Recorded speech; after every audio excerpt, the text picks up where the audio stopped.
இந்த மாதம் ஆண்டவர் நமக்கு கொடுக்கிற வாக்குத்தத்தம் நம்பர் 1, முதலாவதாக கர்த்தர் நம்மை தனியே உங்களுக்கு விரோதமா 1000 பேர் 10000 பேர் எழும்பினாலும் எப்படி காத் என்கிற அந்த ஒரு மனுஷனை கொண்டு ஏராளமான ராணுவ வீரர்களை கர்த்தர் அழித்தாரோ, அதே போல இந்த மாதம் கர்த்தர் இங்க இருக்கிற நிறைய பேரை தனியாக கர்த்தர் தனியா நம்ம தலை மேல இந்த ஆகஸ்ட் மாதம் வைத்த இரண்டாவது மிகப்பெரிய வாக்குத்தத்தம் என்ன அப்படின்னு சொன்னா, ஆரம்பத்துல திரளான பேர் அவன் மேல் பாய்ந்தார்கள், அவ்வளவுதான். ஆனா முடிவில யார் ஜெயித்தா அப்படின்னு சொன்னா, முடிவிலே காத்து அவர்கள் மேல் பாய்ந்தான்.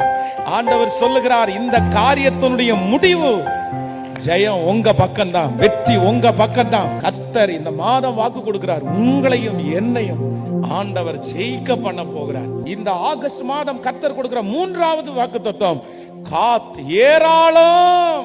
கர்த்தர் சொல்லுகிறார், சின்னதா இருக்கிற, குட்டியா இருக்கிற, ஒதுக்கப்பட்டு இருக்கிற, தனியா இருக்கிற, புறக்கணிக்கப்பட்ட உங்களை இந்த மாதம் இடங்கொண்டு பெருக பண்ண போகிறார், பெருக பண்ண போகிறார்.